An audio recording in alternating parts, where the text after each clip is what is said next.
Hai guys, welcome to dinographica.com, web portalnya para desainer. Kali ini kita membahas masalah apa yang sering terjadi pada hasil cetakan. Teman-teman, kali ini kita akan belajar tentang berbagai masalah dan penyebab yang sering kita temukan pada hasil cetakan. Yang pertama, hasil cetakan atau gambar pecah atau low res. Penyebabnya yaitu gambar berasal dari digital kamera yang berkualitas rendah atau dari handphone maupun internet yang kebanyakan berupa file low resolution. Yang kedua, gambar di-save dengan format JPEG dengan opsi kualitas low res. Yang ketiga, gambar diperbesar dari aplikasi lain dengan cara ditarik secara ekstrim. Solusinya gimana? Yaitu usahakan sumber gambar berupa high res dan di-save dengan format TIFF atau FPS. Lalu memperbesar gambar sebaiknya di Photoshop dan jangan terlalu ekstrim. Lalu untuk mendapatkan kualitas dan ketajaman gambar yang optimal, hindari gambar dari internet atau handphone dengan kualitas rendah.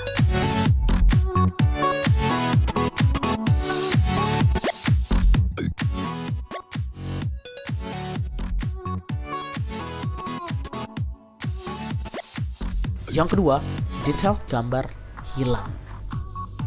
Penyebabnya itu, pertama, penggunaan efek kontras atau brightness yang berlebihan saat koreksi warna tanpa memperhatikan komposisi nilai CMYK pada bagian terputih dan tergelap. Lalu, kalibrasi pada monitor pracetak dan cetak yang kurang tepat. Solusinya, yaitu untuk detail gambar putih yang hilang, perhatikan komposisi nilai CMYK pada bagian highlight atau bagian terputih namun masih memiliki detail. Misalnya, C-nya 5, M-nya 3, Y-nya 3, K-nya 0. Jadi jangan C0, M0, Y0, K0. Lalu untuk bagian detail hitam yang hilang, bagian shadow masih memiliki nilai. Misalnya C95, M80, Y80, K76. Jadi jangan C100, M100, Y100, K100. Lalu perhatikan kalibrasi pada proses pracetak dan cetak. Karena hasil detail gambar yang hilang bisa juga disebabkan di bagian pracetak dan cetak.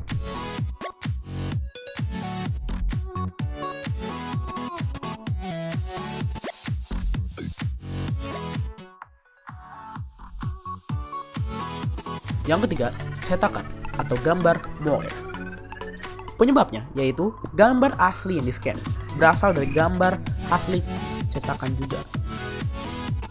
Yang lalu, sudut raster yang kurang tepat pada saat pracetak. Kemudian, gambar sudah memiliki pattern sebelumnya.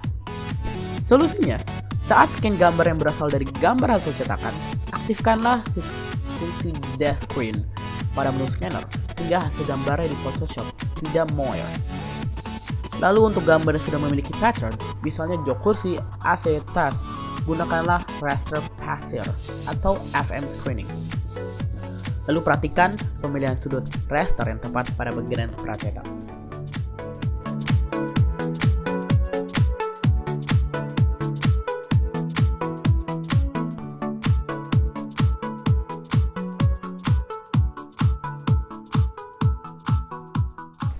Yang keempat, cetakan berubah warna. Penyebabnya yaitu monitor yang tidak dikalibrasi dengan benar.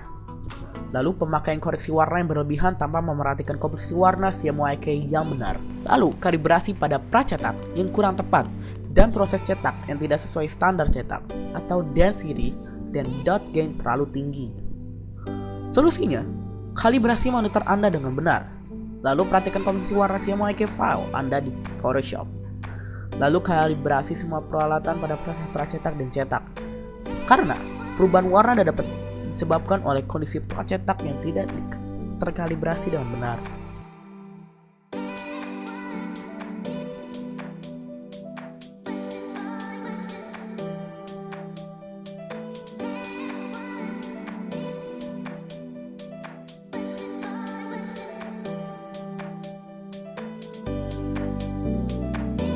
Yang kelima, teks hitam 4 warna atau berbayang. Penyebabnya, teks yang sudah diketik pada software desain seperti Illustrator, Corel, InDesign itu diekspor ke Photoshop dan di-save dengan format JPEG. Saat pemilihan warna hitam yang seharusnya K100%, ternyata memilih warna registrasi yang terdiri dari C100, M100, Y100, K100. Solusinya bagaimana? Perhatikan pada daftar warna yang ada pada software design. Pilihlah warna hitam pada teks adalah black atau K, yaitu 100%, bukan warna registrasi. Lalu data file yang mengandung teks tersebut tidak diekspor ke Photoshop dalam format CMYK dengan format JPEG.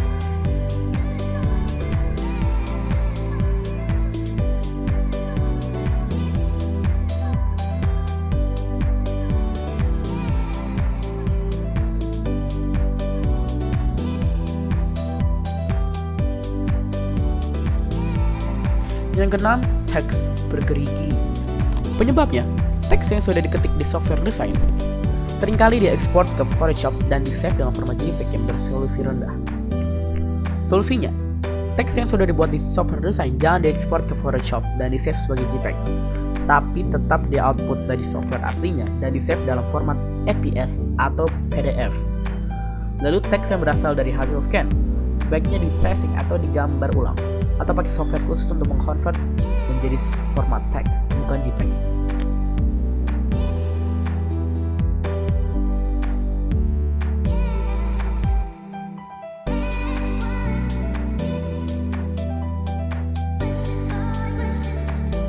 Yang ketujuh, logo grepens dan berubah warna. Penyebabnya, logo berasal dari hasil scan dan tidak di-tracing ulang. Logo diekspor ke Photoshop dan di-save dalam format JPEG dengan resolusi gambar yang rendah. Kalau penyebab logo berubah, komposisi warna CMYK tidak sesuai dengan komposisi warna logo aslinya. Jadi jangan hanya berpatokan warna di monitor saja. Logo asli terdiri dari warna khusus atau warna Pantone yang kemudian diubah menjadi warna proses atau CMYK. Solusinya, apabila logo bersumber dari hasil scan, sebaiknya di-tracing atau digambar ulang di Illustrator atau CorelDRAW sehingga menjadi vektor dan disimpan dengan format EPS. Logo yang sudah dibuat jangan diekspor ke Photoshop dalam format JPEG karena kualitas akan berubah dan dipengaruhi oleh resolusi gambar pada Photoshop. Perhatikan komposisi warna CMYK yang sesuai aslinya. Lalu gunakan warna khusus Pantone jika aslinya memang menggunakan warna Pantone. Oke guys, demikian bahasan kita kali ini. Semoga bermanfaat. Terima kasih sudah menonton video ini. Dapatkan tips lainnya dengan klik tombol subscribe. Sampai jumpa di video lainnya. Salam kreatif.